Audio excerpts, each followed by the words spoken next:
ใจบริษัท JC สบายดีทานผู้ฟังข้าพเจ้าทงไส้พิซซ่าพาพรวันนี้ได้มีโอกาสได้มาแนะนำให้พี่น้องผู้จักกับบริษัท Joy & Coy Corporation ประเทศไทยอดีตข้าพเจ้าเป็นครูสอนโครงการ15แขวงของสปป.ลาวและได้เฮ็ดธุรกิจเครือข่ายมาเกือบ10 ปีดังนั้นข้าพเจ้าจากประสบการณ์ทั้งหมดที่ได้สะสมมา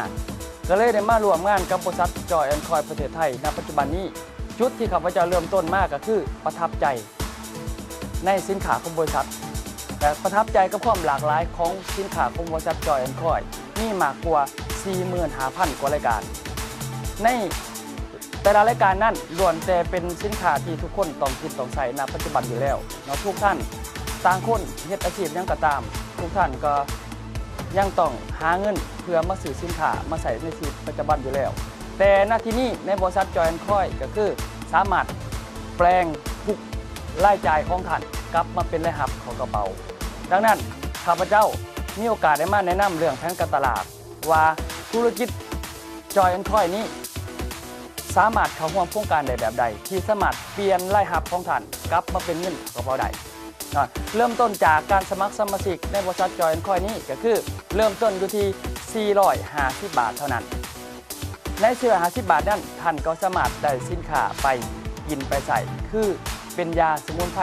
ยงคืนอยู่1 ขวดหน่อยเพื่อให้ท่านไปทดลองเบิ่งว่าในคือกับโรคพยาธิของท่านบ่เนาะดังนั้นเมื่อท่านสมัครมาเป็นสมาชิก450 บาทแล้วก็หมายความว่าท่านได้เป็นสมาชิกประจำของบริษัท Joy & Coy สามารถสะสมคะแนนเพื่อขึ้นตำแหน่งและสามารถสร้างรายได้ให้ท่านทั้งรายวันละพันถึง 15,000 บาทรายเดือนหนึ่งก็คือทุกเดือนจะมีเงินปันผลให้ท่าน 4.5% และมีทุก3 เดือนก็คือรายไตรมาสจ่ายให้ท่านอีกเนาะ 10% ทุก3 เดือนรายสิ้นปีอีก 6% แล้วมีโปรโมชั่นท่องเที่ยวมีโครงการอีกอย่างมากมายที่ทางบริษัท Joy & Coy ได้ตอบสนองให้แก่ทุกท่านดังนั้นในบริษัท Joy & Coy นี้เริ่มต้นจะเข้าสมัครมาแล้วท่านอยากได้โบนัสหรืออยากสร้างรายได้เป็นอาชีพหรือจะเป็นอาชีพเพิ่มก็ตามด้วยเริ่มต้นจากการสะสมคะแนนให้ตัวเองเพื่อขึ้นตำแหน่งโกในตำแหน่งโกนั้นหมายความว่าท่านต้องมีคะแนนส่วนตัว 3,825 คะแนนใน 3,825 คะแนนนั้นท่านสามารถซื้อยังก็ได้ที่อยู่ในห้างค้าจอยมาร์ทหรือห้างค้าไอมาร์ทของบริษัทหรือจะเป็นซื้อยายงเฮิงก็ได้ก็คือถ้าท่านซื้อสินค้ายงเฮิงก็คือยาสมุนไพรจีนนี่ 3,825 คะแนนสามารถซื้อได้เพียงแต่3 ขวดก็คือขวดใหญ่2 ขวดขวดน้อยอีก1 ขวดเนาะก็คือว่าท่านสามารถเป็นตำแหน่งโกของบริษัทแล้ว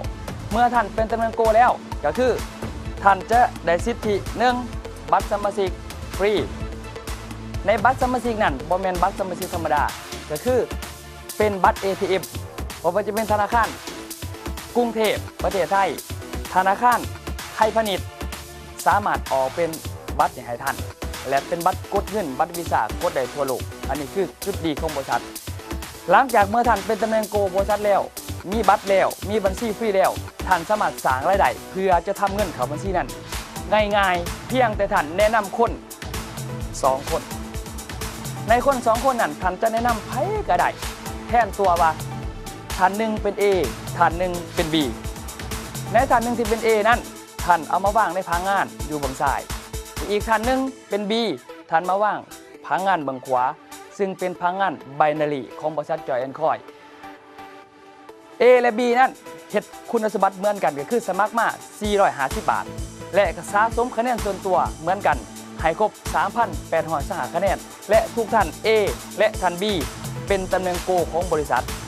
เมื่อสาย1 โกขวา1 โกท่านจะได้รับคอมมิชชั่นเข้าบัญชีท่าน 1,000 บาทเอาทวนขึ้นเข้าเป็นโกแล้วสายเป็นโก1 โกขวาเป็นโก1 โกท่านจะรับ 1,000 บาทอันนี้หลักการของบริษัทเมื่อท่านจะได้เงินหลายกว่านี้ง่ายๆเอาท่าน A และท่าน B นี้เอาไปเงินหูในระบบของบริษัทบ่ว่าจะเป็นระบบคอร์สเงินหูบ่ว่าจะเป็นระบบจากบริษัท Joy & Coy โดยตรงเงินหูกับท่านประธานหรือแนวใดก็ตามเพื่อให้ A กับ B นี่ได้รับหูเรื่องเล่าของ บริษัทจอยแอนด์คอยเต็ม100%เมื่อ A และ B ได้รับการเรียนรู้แล้วเขาก็ต้องการคอมมิชชั่นเหมือนกันกับท่าน A แนะนำ2 คน B แนะนำ2 คน A แตกตัวเป็นนายกนายขอ B แตกตัวเป็นนาย1นาย2ซ้ายเกิดขึ้นขวาเกิดขึ้นจะร่วมกันซ้ายร่วมกันขวาถ้าร่วมกันทั้งหมดทุกคนเมื่อขยายออกไปซ้าย1โกขวา1โกทันได้ 1,000 ซ้าย2โกขวา2โกทันได้ 2,000 ซ้าย10โกขวา10โกทันได้ 10,000 บาทซ้าย15โกขวา15โกทันได้ 15,000 บาทถ้าวันดีขึ้นดีทีมงานฝั่งซ้ายและฝั่งขวาเกิดขึ้นจากทัน A และทัน B ขยายตัวไปเรื่อยๆเรื่อยๆและวันหนึ่งสามารถมี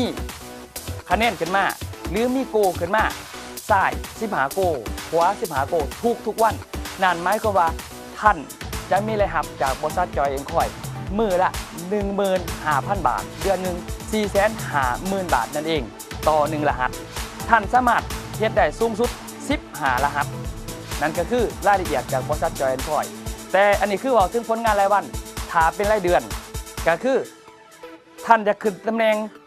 ได้อีกเป็นเงินเดือน 4.5% ของยอดขายทั่วโลกง่ายๆเพียงแต่ท่านช่วยฝั่งซ้ายและฝั่งขวาขยายไปเรื่อยๆให้ครบฝั่งซ้าย600โกฝั่งขวา600โกท่านจะขึ้นตำแหน่งเมเนเจอร์ตำแหน่งแรกของบริษัทจอยแอนด์คอยนั่นหมายความว่าท่านจะมีรายรับจากบริษัทสูงสุดเดือนหนึ่ง 15,000 บาทเป็นเงินเดือนให้ท่านแต่ถ้าว่าเงินเดือน 15,000 บาทบ่พอท่านสามารถขยายซอยซ้ายและขวาอีกให้เกิดขึ้นซ้าย 1,800 โกฝั่งขวา 1,800 โกนั่นหมายความว่าท่านขึ้นตำแหน่งที่2ของบริษัทจอยแอนด์คอยก็คือตำแหน่ง Director เมื่อท่านขึ้นตำแหน่ง Director แล้วท่านจะมีเงินเดือน 4.5% ก็คือปันผลให้ท่านสูงสุดเดือนหนึ่ง 50,000 บาทนี่บ่ธรรมดาต่อ1รหัสถ้าเฮ็ด3-75รหัสท่านก็คูณเอาว่าท่านจะได้ขนาดใดเนาะอันนี้คือตำแหน่งที่2มีเงินเดือนให้ปันผล 4.5% ยอดขายทั่วโลกได้เดือนหนึ่ง 50,000 สูงสุดตำแหน่งที่3ของบริษัทอีกอันนี้คือตำแหน่งสูงสุดแม่นตำแหน่ง President ในตำแหน่ง President นี่ขึ้นตำแหน่งนี้บ่ได้ยากเลยง่ายๆเพียงแต่ท่านช่วยฝั่งซ้ายและฝั่งขวาให้เติบโตมีฝั่งซ้ายนี่เกิดขึ้น 4,200 โกฝั่งขวา 4,200 โกจักเดือนจักวันจักปีก็แล้วแต่ท่านขึ้นตำแหน่ง President เมื่อตำแหน่ง President แล้วท่านจะมีเงินประจำตำแหน่งคือปันผล 4.5% ทั่วโลกก็คือได้เดือนหนึ่ง 100,000 บาทต่อ1รหัสนอกจากนั้นแผนของบริษัทจอยแอนด์คอยนี่บ่ธรรมดาเมื่อท่านขยายไปฝั่งซ้ายบ่ขยายเลยขยายแต่ฝั่งขวาเติบโตไปเรื่อยๆท่านก็ยังได้อีก 2% คือ 2% จากยอดซื้อยอดขายทุกคนใต้องค์กรอันนี้คือจุดดีของบริษัทบ่บังคับท่านบ่มีการหักษายอดเป็นมรดกตลอดไปมีโปรโมชั่นท่องเที่ยวทุก4เดือนทุก1ปีไปเที่ยวหอบโลกอันนี้บ่ธรรมดาดังนั้นเมื่อทุกท่านที่ได้ฟังข้าพเจ้าธงชัยปรีชาภาพรได้แนะนำแผนการตลาดในมื้อนี้ให้ท่านลองคิดทบทวนและตัดสินใจเบิ่งว่าเปลี่ยนรายจ่ายทุกรายจ่ายของท่านที่จ่ายตามตลาดจ่ายตามห้างห้านกลับมาสู่รายได้เข้ากระเป๋าดังนั้นข้าพเจ้ายินดีต้อนรับให้คำปรึกษาทุกท่านข้อมูลของจอยแอนด์คอยยังหลายกว่านี้ข้อมูลของจอยแอนด์คอยยังสิยิ่งใหญ่กว่านี้เมื่อท่านเข้ามาสู่บริษัทของพวกเราสำหรับข้าพเจ้ามื้อนี้ขอกล่าวคำว่าสบายดี